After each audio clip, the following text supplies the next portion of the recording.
Hello, everyone. I bring you another game today, a classic game. This one features Mikhail Tal, world champion from 1960 to 61, the Wizard from Riga, and he was known for his fierce attacking style. And his opponent is Georgy Tringov, a lesser-known master, but a very interesting game here, and you're going to see some mistakes that Tringov makes that Tal capitalizes on in this game. So let's get to it. Okay, so Tal is playing white pieces, and he starts off with e4. And just like the game that we took a look at with Bobby Fischer versus Benko, g6 was the response. The modern defense in this case here. And Tal plays d4, bishop g7, knight c3. So far we're following the game Fischer-Benko, d6. But instead of the Austrian attack, Tal chooses just classical development with knight to f3. That's another fine option, absolutely. So c6 is played here. And an interesting move, bishop g5 here. Other common moves that white might play are bishop e2, bishop c4. But what I think Tal is hoping for is if knight f6 happens, then queen d2 can be played. So if, for example, knight f6, queen d2, with the idea of trying to bring the bishop in on h6. Okay, so the game continued with queen b6. Now we come to an interesting point in the game here.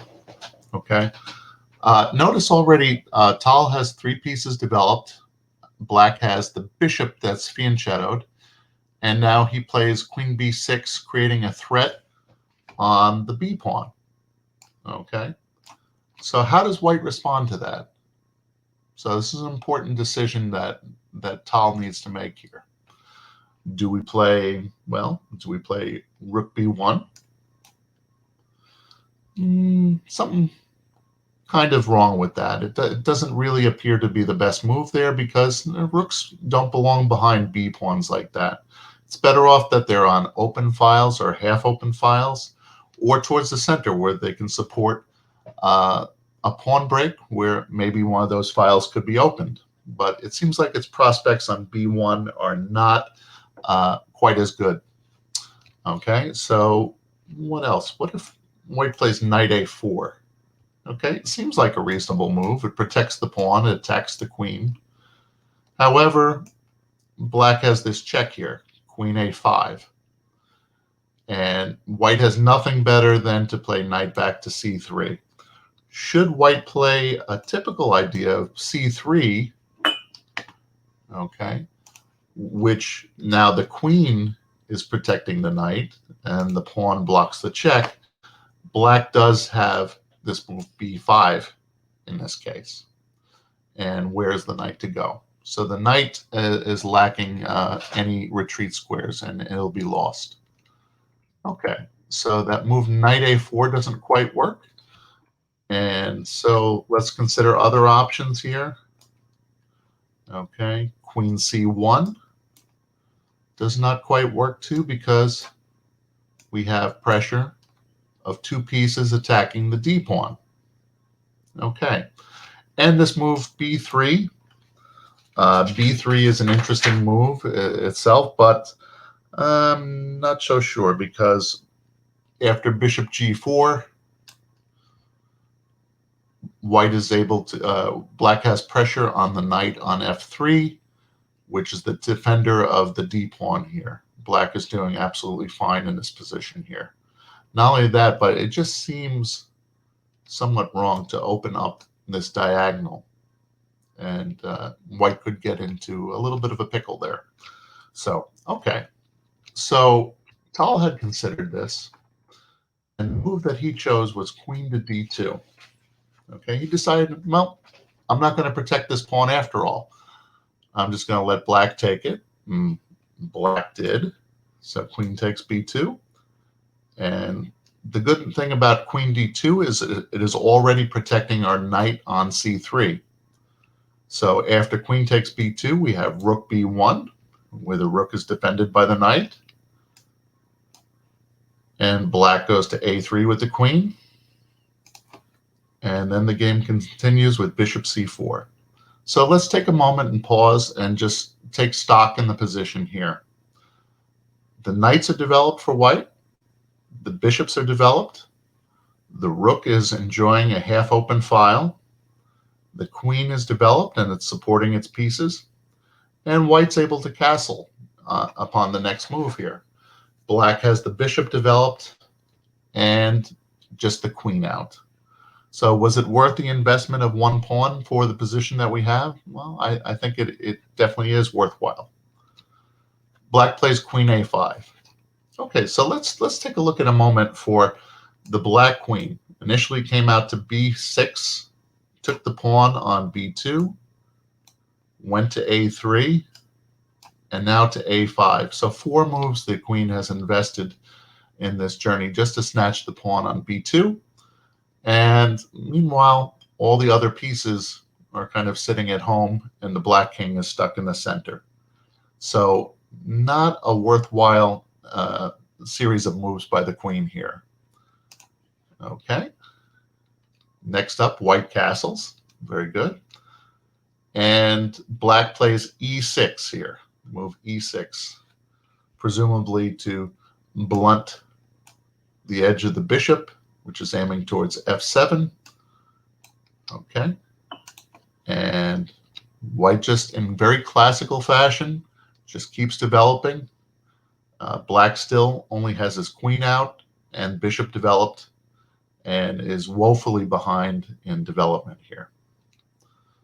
Okay, the move a6, another pawn move. So black has played 5 pawn moves, 4 queen moves, and does not have too much to show for it. White retreats the bishop. Okay, now that this pawn has moved up to e6 here, this pawn on d6 is under attack. And, well, the only way to defend it is to either push a pawn in the center, or the king or queen has to defend it. None of the minor pieces, unless the bishop comes back to f8, which wouldn't be too good, underdeveloping the bishop to f8. So not a strong idea at all. So black has to react to this attack of the pawn on d6 here. And then black plays this move e5. Okay. So black does protect the pawn, but he really violates a principle here. And the principle is that when you are behind in development and your king is still stuck in the center, then it does not make much sense to open the center. So white took, black took back. And now Tal's well-known move in this position, queen d6. Okay. Bobby Fischer used to say that tactics flow from positional superiority. And I get a question from my students lots of times, we do tactics, but how do we get into those positions where we can use our tactics? Well, my answer to them is, if you build up your position fundamentally well, we bring our pieces towards the center, we control the center, we bring our pieces out rapidly, we castle, we position our rooks on good files. And if our opponent fails to do the same, then these tactics will just kind of make themselves known on the board. So after queen d6, it's interesting to note that 2 of white's pieces are hanging here. The bishop on f4, the queen on c3, the knight on c3 rather. So very interesting. So let's take a look very quickly at the line where if e takes f4, which was not played in the game. Okay, white has a very strong move in knight d5 here, threatening knight to c7, okay, which black would have to give up his queen in order to capture the knight, otherwise it would be mate. And if black plays cd5, we have ed5, which would be devastating, opening up the e file here. So That was not for choice, that variation. So black took the knight on c3 with his queen. Here we are. Queen takes c3. And so white continued by bringing his rook to the d file. And he's creating a very strong threat now that he's created this battery along the d file.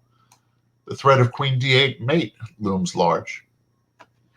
Okay, so black plays knight to d7, blocking the path of the queen towards d8. All right, and so the threat of queen d8 is at least temporarily stopped. So, well, something else has to give here. And the move bishop takes f7. Okay, white is just ripping open the black position here. And there's not too much that, unfortunately, black can do at this time. All right, so after king takes f7, well, we bring another piece to the party here. The knight comes to g5. Makes a lot of sense. Bringing in the knight for a check against the king. King goes back to e8. And then queen goes to e6 check. And in this position, black just resigned. Okay? Because, well, after king d8, for example, the knight can come to f7 check. And after king c7, the move queen d6 leads to checkmate here. So I hope you enjoyed this game. It's one of my favorite games. Great instructive game. Shows what happens when you make too many pawn moves in the opening. Also, when you bring out your queen too early. When your opponent does something like that, you should just continue to build your position by developing, controlling the center, bringing your king to safety, positioning your rooks well, and then something's got to give in the position, and you'll have be able to take advantage of what your opponent gives you there. Now, if you wish to contact us at American Chess Online Chess Academy, you can check out our website, which is AmericanOnlineChess.com, or you can email us at AmericanOnlineChess@gmail.com. Thank you for checking us out. Bye now.